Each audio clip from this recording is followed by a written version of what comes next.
गुरु प्यारे साथ संगत जी, आप सभी को प्यार भरी राधा स्वामी जी। साथ संगत जी, जब संगत अपने साथ हुई आप बीती को संगत के साथ साझा करती है तो वह चीज़ें दूसरी संगत को हौसला देने के लिए होती है। इसलिए आपसे हमारी विनती है कि साखी को अंत तक जरूर सुना करें, जिससे हमें ये पता लगता है कैसे सद्गुरु हमेशा हमारे हाथ पकड़कर हमारे आसपास ही रहते हैं। वे कभी भी हमें किसी परेशानी में नहीं आने देते।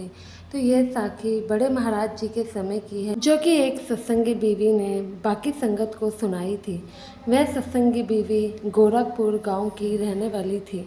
बताती हैं कि वह बाबा जी को हमेशा से ही बहुत ज़्यादा मानती थी, लेकिन अब बाबा जी को मानने वाले ये तो नहीं है कि उनके जीवन में कभी दुख ही ना आए। लेकिन संगत ऐसा सोचती है कि वे लोग बाबा जी को मानते हैं तो उनके जीवन में कभी दुख ही नहीं आएंगे, लेकिन साथ संगत जी ऐसा बिल्कुल भी नहीं है। तो संगत जी ये वह बीवी बताती हैं कि वह बाबा जी को शुरू से मानती थी और सेवा पर जाना उनकी दिनचर्या में शामिल था। हमेशा ही बाबा जी के जो सत्संग होते थे उनमें जाती थी। एक बार की बात है, वह बाबा जी के घर सेवा पर गई हुई थी, लेकिन सेवा पर आने से के बाद कुछ उनके जीवन में ऐसी घटना घट गई कि उनको यकीन ही नहीं हुआ। उनको लगा कि उनका सेवा पर जाना एकदम व्यर्थ है।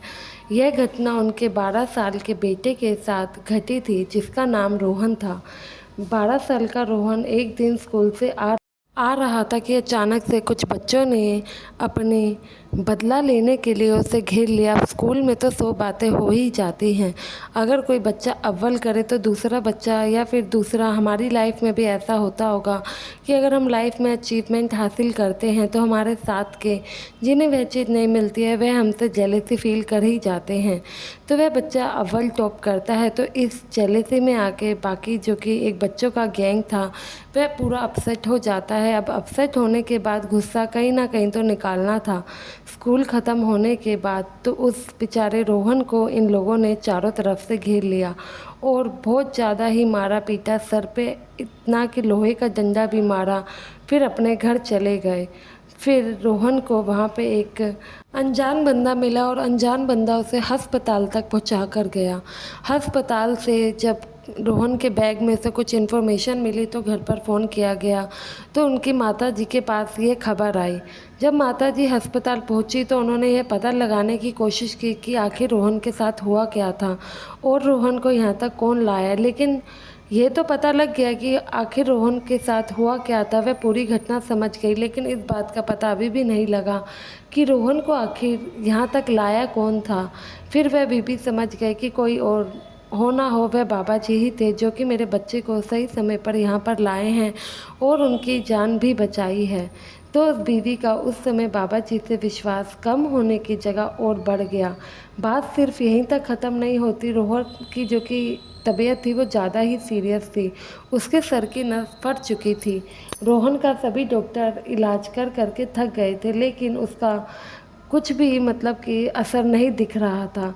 तो फिर इस पर डॉक्टर कहते हैं कि इनके लिए तो फ़ौरन से डॉक्टर बुलाना पड़ेगा, तो ही शायद ये बच्चा बच पाए, वरना हमारे हाथों में नहीं है इस बच्चे को बचा पाना। तो उस रोहन को आईसीयू में रखा जाता है। अब माँ को तो कुछ समझ नहीं आ रहा था, वह बस चुपचाप बैठी रही और बाबा जी के आगे अरदास करती रही कि बाबा जी आप ही आप हो, आप ही करोगे जो करोगे, मैं कौन होती हूँ कुछ करने वाली।